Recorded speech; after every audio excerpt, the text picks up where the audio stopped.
Right. Well, thanks for everybody joining us today. My name's Gabby. I'm from the sales team. I also have Jeremy here joining me, who's from the reservations team. And we've got one of our lovely guests, Jodie, who I'll introduce to you shortly, who's going to give her insight on what it was like traveling solo on a few of our trips. So obviously today's webinar is about solo travel.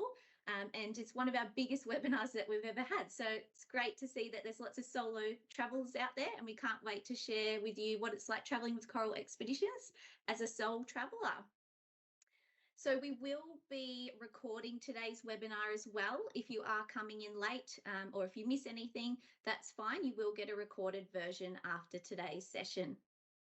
We will have a question and answer section at the end as well. You might have noticed that there is a chat section at the top of your screen. So if you have any questions, please pop them in the chat section and we will do our best to answer those at the end of today's webinar. So let's get started. Now, Coral Expeditions, we are celebrating our 40th anniversary this year, which is very exciting.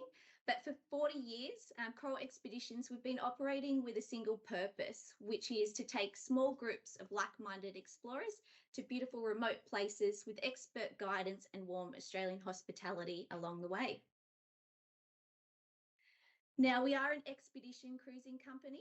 So the expedition experience, for those that are new to expedition cruising, the experience is for those wanting a small ship experience. So it means fewer guests, you get that more intimate and personal encounter along the way. And this image that you can see on the screen of Papua New Guinea, I really think sums up what expedition cruising is about. It's taking you off the beaten track to destinations that give you an immersive educational experience along the way. So we do encourage a relaxed atmosphere on board with warm Australian hospitality. So all of our crew are either from Australia or New Zealand. So therefore, you know that you're going to get that natural Australian service on board. We do encourage an open interaction between our guests and crew. So that might be in the dining room in the evenings. You might get to have a captain's dinner, or you might get to chat with one of the guest lecturers. They might be dining at your table, or it's something there where you can even go into the galley if you wanted to and watch your dinner being prepared by our chefs. You can even head up into the bridge deck as well, have a chat with the master, get the plans for the day. You can take your morning coffee up there. I know Jodie was a fan of doing that, going up in the morning. Or you can just simply sit back, relax, read your book, take in all those beautiful views along the way. So we are all inclusive. So once you're on board, you can unpack once and just sit back and relax. You don't need to keep pulling out your wallet, which is quite nice when you're on holidays. So your cruise fare covers everything that matters the most. So your excursions and activities, meals and drinks, all our expert guides as well. But with the meals, all the meals are fresh and chef prepared on board. As I said, if you want to see that for yourself, you can pop your head into the galley. The beverages as well, so you get selected wines, beers, juices, soft drinks as well, and selected spirits, which are served with lunch and dinner. And you can also purchase at other times if you wanted to. There is a tea and coffee station on board, and coming from myself, I am a coffee snob, and the coffee was quite good. I can definitely vouch for that, and it is available 24/7 as well. So we have guest lecturers on board. So throughout the voyage, we'll have numerous educational lectures in our bridge deck lounge, and these are included and optional.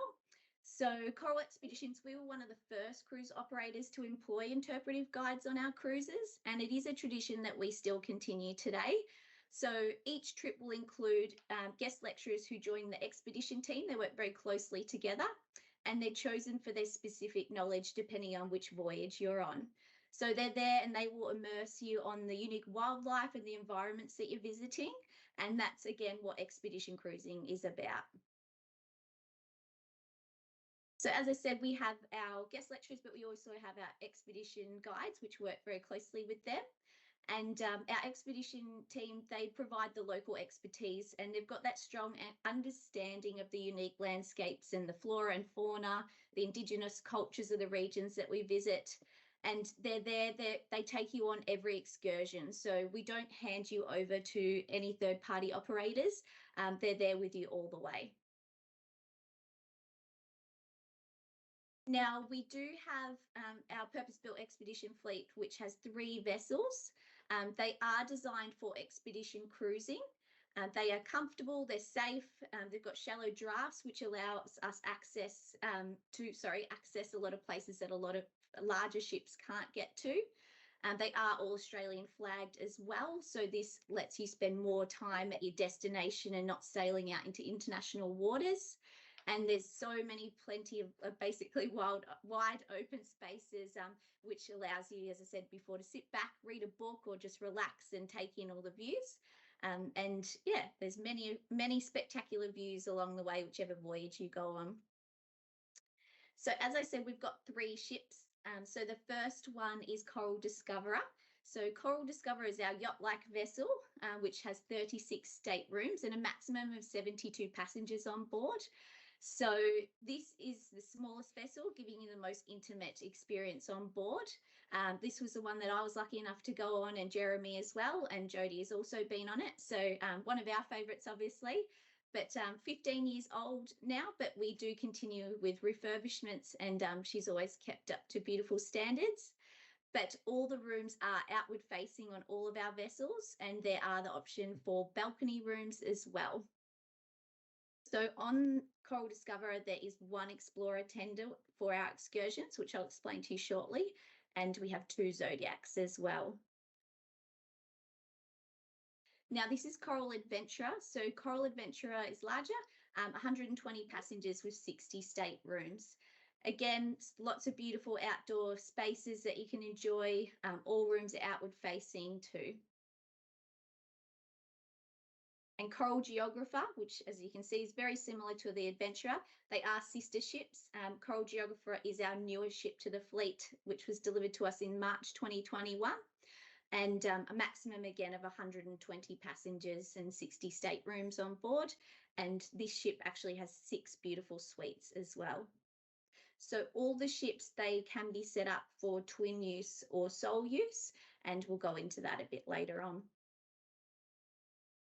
And these are our explorers. So these are what we use for our excursions, our shore excursions. So they can seat 72 passengers. Therefore, everybody goes on the shore excursions at once. So on Coral Discoverer, I mentioned we have 1 of these, but the larger ships, we do have 2. So there's no queues, no waiting. Everybody goes at once. But they are operated on a hydraulic launching mechanism, which is absolutely amazing. You really don't understand how incredible it is until you actually sit on there and experience it. But what happens in a general day, you'll get up and have your breakfast, get ready for your shore excursion. You just head straight out from the dining room, and the tenders will be on the back of the ship. So you just walk across the ramp onto the tenders, grab a seat. All the seats are very comfortable, and then you're lowered down to the water and you're off on your shore excursion in under 5 minutes. So as I said, it's truly incredible. But they're all open sides, so you don't miss out on the views. We do have clears that will come down just in the event of bad weather. So you can still get a good view through the clears as well. And then we have audio system as well. So you won't, even if you're at the back, you'll get a good view, but you won't miss out on what the guest lecturers or the expedition team might be saying along the way. You'll still get a very clear commentary. The main important thing on this is there's a roof over the top. So especially when you're traveling to destinations where it can get quite warm, like the Kimberley, you're not out in the sun, exposed to that sun for hours at a time. You will be covered, which is quite good. There is a toilet on board as well for remote convenience. And then there's a ramp at the front of the ship, which goes straight out, and of the tender, I should say, goes straight out onto the beach or your wet landing, wherever you're landing. And it's just a simple few steps off to get there. So you might come across wet or dry landings. It is a very common question, what footwear should I take? Take something that you feel comfortable in. If it can get wet, that's great. But if not, you can just take your shoes off and pop them back on once you get to that excursion. But especially with the Kimberley, something like a reef sandal or Tiva sandal, things like that are ideal. But as I said, we use these for our shore excursions. whichever voyage you're on, we do always aim for 2 shore excursions daily wherever possible. And this will vary from whatever it is. So basically, it could be a nice cruise. It could be to a beach landing. You can go fossicking on the beach. Or it might be more of a hike like Jeremy did in Tassie. They were hiking for 8 hours. So it really depends on what voyage you're on. But there is always something for everyone. So if an 8-hour voyage sounds a bit scary, there will be an alternative where you can do that ocean cruise or just go for a short walk along the beach. Yeah, but there's something for everybody. All right, and these are our Zodiac inflatables. So with our Zodiacs, it's just providing another exciting and flexible option for our shore excursions. They're good to navigate narrow inlets and waterways, and just another way to get you up close with nature.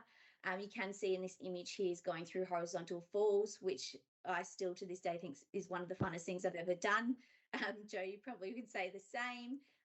But yeah, we are lucky enough to be able to go through horizontal falls on one of our Kimberley voyages. So we will, again, tailor this for anyone if you're a bit nervous. There's different tide times, of course, so you can get more of a smoother ride, or if you're a bit of an adrenaline junkie like myself, you can go when the tide's quite extreme and you have more of a bumpy, fun adventure through the falls. So this is a great map. It shows you the destinations we visit. So we have been pioneering expedition cruising in Australia for, as I said, 40 years now. And our fleet of 3 specialised expedition ships and tenders, they're taking you to some of the most beautiful yet undiscovered islands and coastal regions of the world, which you can see from this map here. So we have a product team. They work super hard to create some of these really amazing and exotic, unique itineraries in the market. And our ships, you can see, visit all coasts around Australia. So Kimberley, of course, we've been going there for 30 years now. But we do South Coast Australia, other parts of West Coast Australia. We head all the way up to Cape York and Arnhem Land as well. Obviously, the Great Barrier Reef is our backyard as our head office based in Cairns. But then we go to some other pretty amazing places as well. So New Zealand, Papua New Guinea, we've been heading over there for about 18 years now. Spice Islands and Japan and Philippines. One of our ships is actually up in Japan now. We're getting some great photos and videos coming through.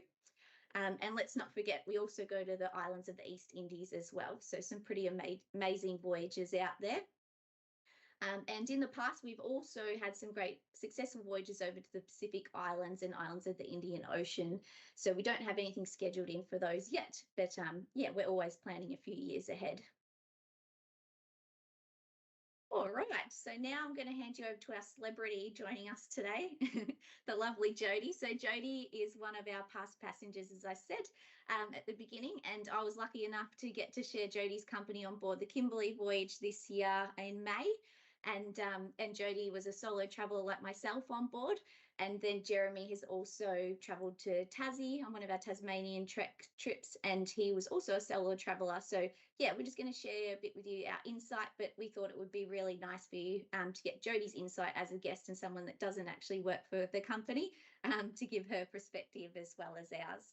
So welcome, Jody. As I said, we're on the Kimberley together, but if you want to give yourself a bit of a intro, background, and what trips you've been on. You have been on a couple with us, so if you want to share a bit of that insight with us. Hello, I'm Jody, as Gabby was saying. Thanks, Gabs. I have had, I guess, 2 trips on coral expedition vessels this year. Well, the first one was Melbourne to Tassie, down the east coast, and that was what do you call it? A charter. It was a charter, and the reason I mention that is I've been in the Navy for 30 something years. The last thing I ever wanted to do was to cruise. So I accidentally came across coral expeditions through doing a golf trip, and so now I'm a bit addicted. The one thing I would say is do it. I travelled on that one, and I was actually travelling with someone, just a friend. We were sharing a room, and I don't think we spent a whole lot of time together. We were just meeting the other passengers. My experience is on both trips there were a lot of solo travellers, and my experience with coral expeditions, which is why I booked a second cruise in May, and which is now why I can't read the emails because I'll just book another one. Um, I I found them incredibly accommodating and did not feel lonely or alone. Didn't feel like everything was too many people. It wasn't too little. You can opt in and opt out of interactions. Um, and then so the first time was the Tassie element, and then the second trip was the Kimberley, which I've always wanted to do, but being single, I wasn't comfortable doing it by road by myself, and I really wanted to see it from the ocean. I get, particularly after such a good experience down in Tassie with coral expeditions.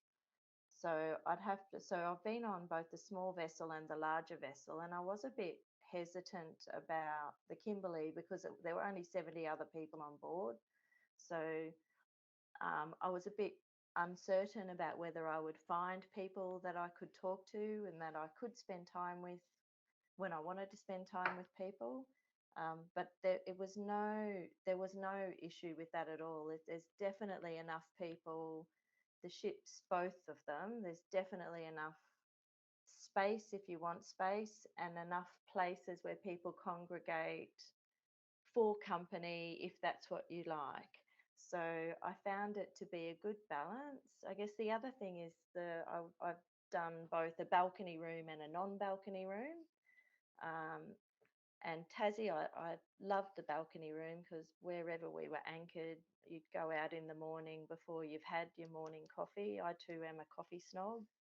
Um, and you could stand there and watch the sunrise. If the ship was underway, there were dolphins going past. So the balcony was great, but you don't need it because you're quite close, because they're such small vessels, you're quite close to the water everywhere. So if you're trying to save money and if you're not sure about a balcony or not, I would say don't bother with the balcony. There's enough places on the ship to get your own space if you need it, if you want to go sit somewhere with a book. Um, and equally, there's enough activities so that you don't feel isolated or not engaged in what's going on.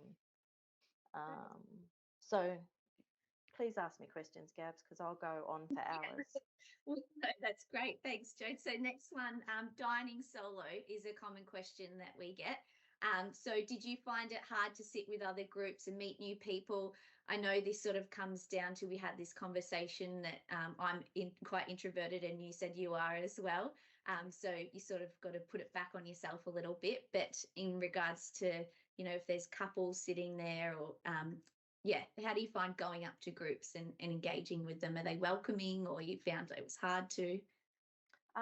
I didn't find it hard at all. If you look at that photo that's on the presentation, I did not know any other people at that table when I started on the cruise. Equally, I didn't know anyone on any of the other tables, and I regularly would go and have breakfast, any meal. I just walked to the dining room and asked if I could sit there and get to know Yeah, new people. I probably made a deliberate attempt to meet new people, and I yeah, I've just asked other people about them, and people generally like talking about themselves. So yeah, I had no trouble with that. And I also found if you do feel like you're a bit shy and not, I mean, certainly at the start, you're often a bit uncertain and shy till you find your groove. The staff will also make sure that you're not isolated and engaged. So when that did happen, and the staff would come up and make sure that and have a chat with you, or because there's so many, there's the expedition leaders or the guest lecturers, they all are spreading themselves out at meal times. So there's yeah, always someone. You won't. I never felt ever that I was alone and wished for company. yeah, And, and equally, I never felt like I wanted my space and wasn't able to get it. Yeah. And I know, like, a good memory for me was when we went down to the dining room, we all ended up sitting on a table together, and they always have odd and even numbers. So they're always accommodating. So it's not just a table of couples. But it happened in the other way, that there was a couple sitting on their own.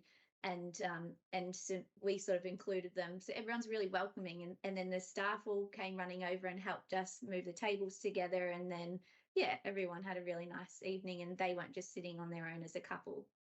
Yeah, Yeah, so I never felt, I actually never counted the seats at tables, and if there wasn't yeah, enough, we'd just drag a chair over and a yeah. plate if someone wanted to sit there, and that was completely manageable as well.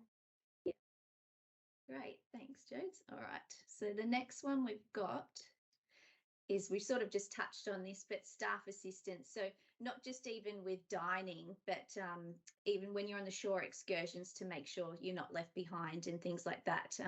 And do they actively try to accommodate solo travelers by grouping you with other people, just always ensuring you're included and not left on your own? Absolutely. Like as I said before, in that photo, two of those people are staff members. They're not actually drinking those full bottles of wine. They're holding them to serve to us.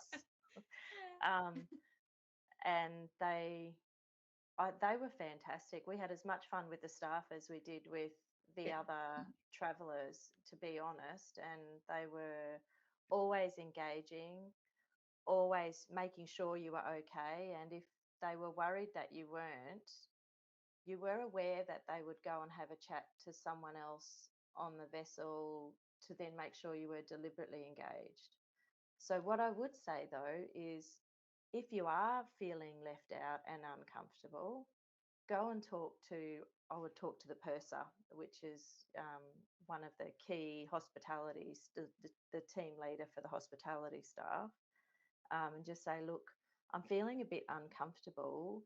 Is there some way you can make sure that I'm not left on my own, because I'm really a bit anxious? And I think they would be completely happy to help in any way. Um, but equally, if you're not, go up to the bridge and go and ask the people driving the ship what they're doing, and have a look at the charts, and just be open to new learning. That's what I loved about the expedition format.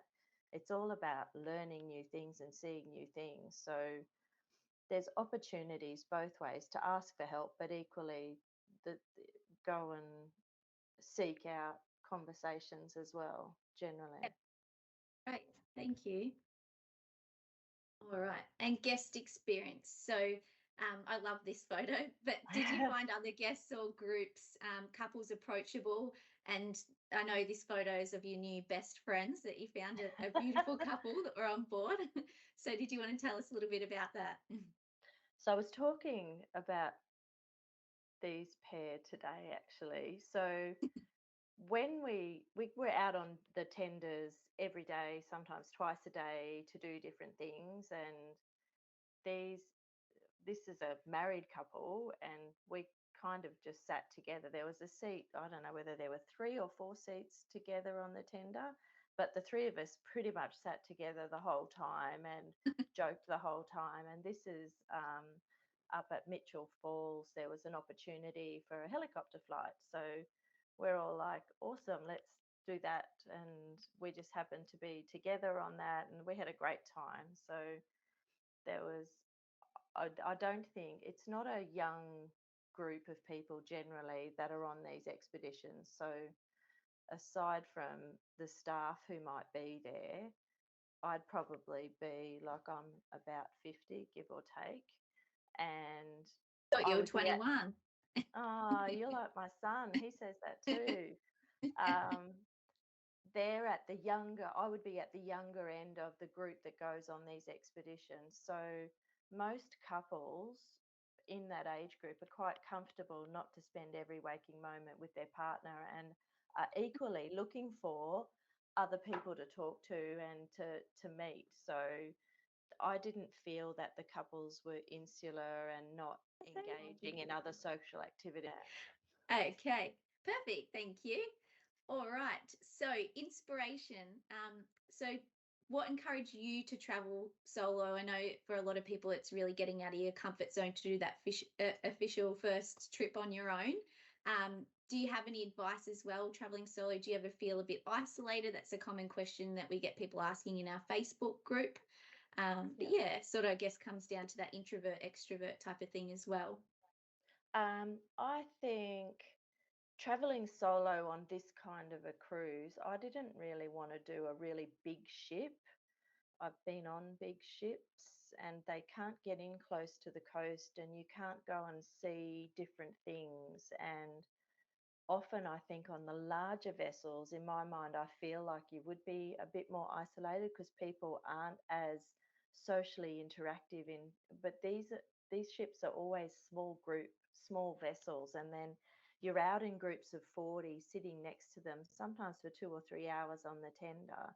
So um, you're never feeling alone. I think for me, I really do travel solo. Most people my age aren't retired and are still at work, so I can't wait another 15 years before they retire. And I want to travel now, and I want to go and explore different things. And I'm single, so my kids are adult, ostensibly in their 20s, so I'm able to travel. I'm physically well enough to do, if I wanted to do the 8 hour walking expedition, I could. Not that I would. I don't really, that's not my cup of tea. But, going on short expeditions and seeing parts of the world you can't see any other way. Um, and it's completely safe. So you never have to get in a taxi in a foreign country where other people aren't speaking your language. It's a completely safe environment to travel, and it's really engaging because it's a small enough group to do that. And it's got quite a, I quite like the opt in, opt out schedules because there's always something to do that you don't have to go and organise. It's organised for you. Yeah, great. All right, Jode. So what's next? What's on your bucket list? Have you I got love any that trips in mind? horizontal. I love that horizontal falls photo. Yeah, so That makes good. me want to go and do the Kimberley trip again. Um, what's next? At the moment, I'm trying to avoid looking at Coral Expeditions emails because they're really Too hard to pass tempting. up. So I'll probably will look at the New Zealand trip down around Milford Sound. I really Yeah, want to see that part of the world and yeah, the wildlife, but I don't want to do 20-kilometre treks every day. And I want to be able to get into places through the sounds and the yeah, fjords. So that's probably my next trip. But looking at where your other expeditions are, there's always new ones coming out. So just eyeing off the next time you might go to Madagascar or maybe the Maldives. So just yes, planting that seed there for you, yep. Gabs. Noted. All right. And then photo opportunities. So who will take my photo? There's always somebody, even like if you're a great selfie taker like Jodie, you can see in the previous photo, or there's always our crew around to take your photo. So don't ever worry about that. Don't ever feel nervous to ask the crew. They're always happy to take as many photos as you like. Part of our expedition cruises as well is our expedition team and our guest lecturers will be taking great photos along the way of everything in the trip, and they have great cameras too, and then you get sent all those photos after your voyage as well. So if you're sort of too engaged in the moment, that's great, but don't feel bad if you've forgotten to take photos because you'll get those after your voyage as well. All right. Perfect.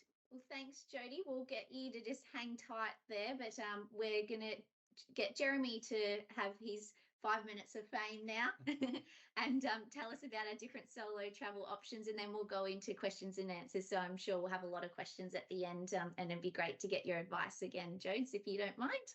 All right, Sure. Jeremy. Hello, everyone. I'm here from the reservations team. So I'm here to talk to you sort of today about how to book travel as sole use, or if you have any questions, we're here to help by all means. So all of us are in the reservations team, are in Cairns, and here to answer any of your questions about booking or concerns or queries. That's what we're here for. We have quite a dedicated sole use program, so we're really open to sole travelers booking and traveling with us on any of our expeditions. We have a program that's been very long standing within our company where we have a standby sole use at 30 days before departure.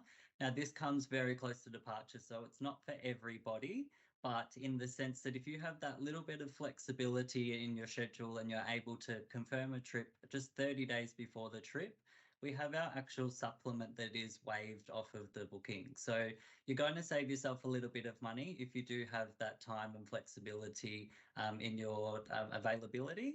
Just give us a call. Let us know what sort of trips you're interested in, where you might like to travel, time of year, and so forth. We'll be able to put you on a list. And then when 30 days is just before the departure has come, we'll give you a call if we have some availability and we're able to discuss that pricing with you and hopefully get you booked in. Also, if you don't really have that flexibility, that's fine. I like to forward plan a lot. I'm a planner. So we have two dedicated sole use rooms per level. Now, these are the same size rooms as the other rooms. We just have some dedicated set aside at a special rate for sole travelers. So it's not as if you're paying fully like two people would in a room. There is a dedicated pricing point across all of our voyages and across all three ships. This allows you to give us a call, book it in, and know that you have something confirmed, and you can confirm the room to yourself. You know you're traveling by yourself, and then you know that you're going to get a confirmation from us with all the details in terms of that. They are pretty limited, as I said, in terms of availability. And the only slight downfall of the website is you're not able to actually see which ones are available per trip. But that's why we're here. Give us a call in the res team and we'll be able to give you that availability straight away so you can make some decisions. We do have a new program that we've just launched as well. You might have seen from some of our emails. This one is a guest share match. So if you're willing to share with the same gender traveler and you're not sure who they are, but you haven't met them before, or you might have met them on our Facebook page for sole travelers, what we can do is set up the room so you'll get a confirmation for yourself and you can book it then and there and know that in time to come, Coral Expeditions might join you with another same gender traveler and you'll then share that stateroom. But what it does is allows you to actually book the room then and there at just the twin share rate. So there might not be somebody else that joins you and you've got the room to yourself and no further things to pay.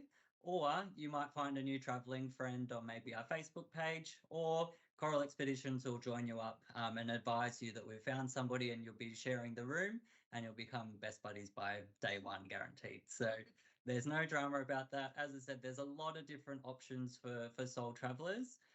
Some of you may have only just been hearing about Coral Expeditions just recently or really have it on a bucket list for an extremely long time. But what I just say to everybody is please give us a call or an email.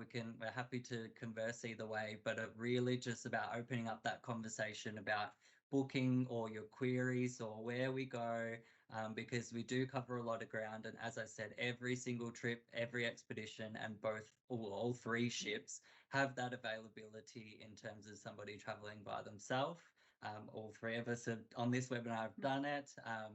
And I used to I'd still travel by myself outside of work as well. So it's a really enriching and thrilling sort of time to travel by yourself and experience as well. So we're only a ring away in the res team to sort of discuss these options in length. I won't go too far in depth, but just please note that there are options and that there's plenty to discuss.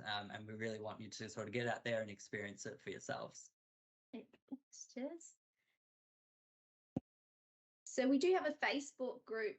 Did you want to touch base on that, Jeremy, or did you want? Yeah. And the website. Yeah, so there is a section on our Coral Expeditions website that is dedicated to sole travelers. What it actually also gives you is is the pricing guide of every single cruise that we have on offer, so you can see that at a quick glance. We also send out emails with all these promotions and so forth as well, so just make sure you're on our database. But if you are on social media, it is a really nice platform to check out our Soul Travelers Facebook page. We post in there quite frequently in terms of promotions or soul supplement waivers, or maybe upcoming departures as well. But it just gives you that opportunity to mingle as well, maybe find a traveling friend, or just put your interest out there saying that you might be interested in a Kimberley, and maybe between May or June. And then you might find that somebody's actually really thinking about that on their side of life as well. And you can connect that way. And then give us a call, and you're able to book in as friends, and know that you already got someone that you know along the voyage. So it's just really a good dedicated Soul Travelers page on our Facebook. So we find that we get a lot of comments on there, people just talking about experiences or what they're interested in. And then, yeah, they just sort of go from there and able to navigate that new friendship. Yeah.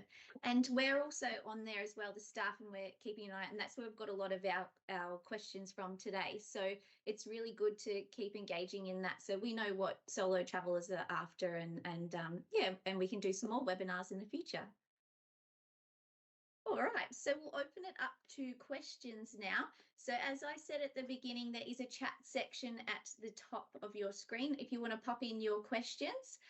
Otherwise, we always have our reservations team based here in Cairns that are always happy to answer your questions. You can give them a call or send them an email, and you can find all the contact information on our website. But we'll give you a few minutes now to ask any questions that you might have. I do have a few that have come through already. So, Jody, what is your favourite part of solo travel? Oh, I quite like my own company. I like not having to, I can go impulsively, or I can plan ahead, and I can engage with people as much as I want, and then I can go back to my room if I don't want to engage, or I go up to one of the decks, particularly with coral expeditions. So I get to see what I want, do what I want when I want, and I'm not having to ask someone else what they would like to do as well. Great. And another one, what's the challenges that you encounter while traveling solo? So safety is a big one for me. I like to make sure that I am safe, and so say particularly if I'm overseas, I won't do night activities unless there's other people there that I feel safe with. So on these, I mean, these expeditions are completely safe. I don't have to think about my safety at all. The cabins are locked, and everyone looks after everybody and makes sure. So that would be my biggest reservation. The other reservation is who looks after my dogs when I'm away. That would be the only other planning requirement that I have. Great, thanks, Jones.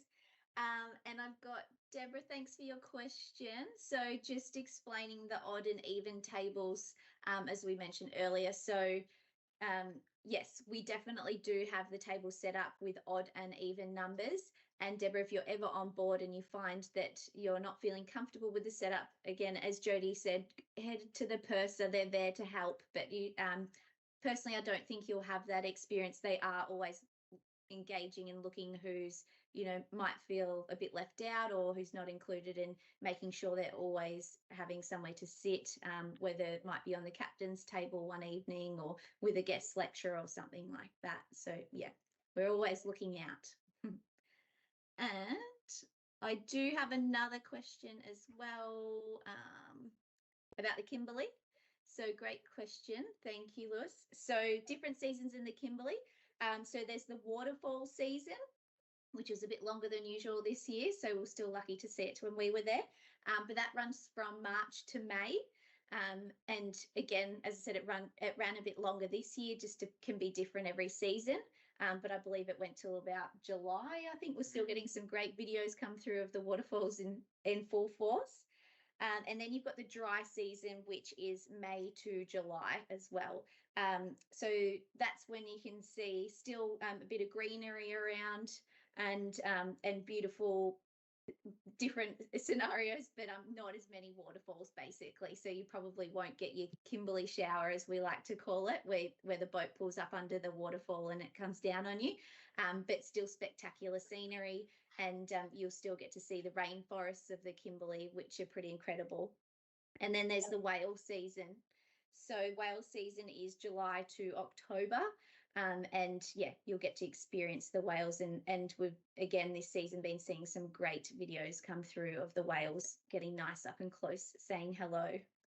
Can I just add on something Yeah. there, Gabby? So Go I for went it. in, I did the Kimberley in May, and I deliberately chose it because I wanted it to be at the end of the wet where all the waterfalls were going. But now I want to do it at another time, because as we're going out on the, as we go around on the tender, the expedition leaders will, they're always there with their binoculars talking about the plants, teaching you about the rock formations, teaching you about when the plants are in flower. So they were saying that particular plant at this time of year is not in flower, but at this time of year it is. So my takeaway was, it probably doesn't matter what time, like we didn't see whales because we were too early. Doesn't matter what time of year you go, it's a different experience every single time.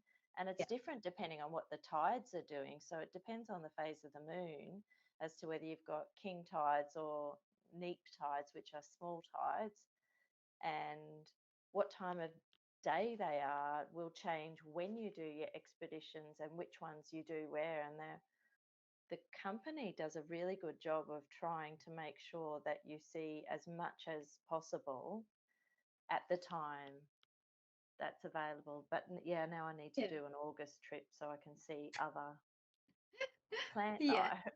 Yeah, and we do, like, you're not wrong, Jodie, you're spot on. And we've got some of our expedition team that have worked with us for 20 years and done hundreds of trips, and they still to this day say not one trip's the same, it's always different. So yeah, part of expedition cruising, you never know what you're going to get, but you're always going to get something pretty spectacular. And they'll always tell you what you're seeing. So it's not like you're just on a bus and no one's teaching you about what you're seeing. So you see it through the eyes of people who could describe the landscape, which I found fantastic. Yeah, great. Well, thanks for everybody for joining us today. I know that there was a few people that came in late, which is totally fine. I hope you got as much info as possible, but we will as well send out a recorded version of today. So don't feel like you missed anything. You'll get all the video sent out to you sometime next week. And we will also include in there a link to the solo page on our website and our Facebook group as well. So as Jeremy mentioned, jump in there. It's a great way to meet other like-minded travelers, and you might be able to make a new best friend in there and start planning your new trip. So thanks again. If you've got any questions, reach out to our reservations team, or you can contact your preferred travel agent. Any of them will be able to help you. And Jodie, thank you so much for taking the time. It's really great to get past passengers' insight and of your 2 trips as well. It's been really good. Thank you. No worries. Thank you for asking me. And hopefully we see you all on a cruise somewhere. We might have to employ you as a reservations person, Jodie. Actually, it's really probably important to point out that I'm receiving no funds or any payment for doing this. She's doing it out of love. I just love Coral Expeditions. Yeah. That's great. No, we appreciate your support. All right. And thanks so much for everyone that's tuned in today. As I said, it's one of our biggest webinars yet. So fantastic to see that there's a big world out there of soul travel. And we hope to see everybody on board one day. Thanks very much.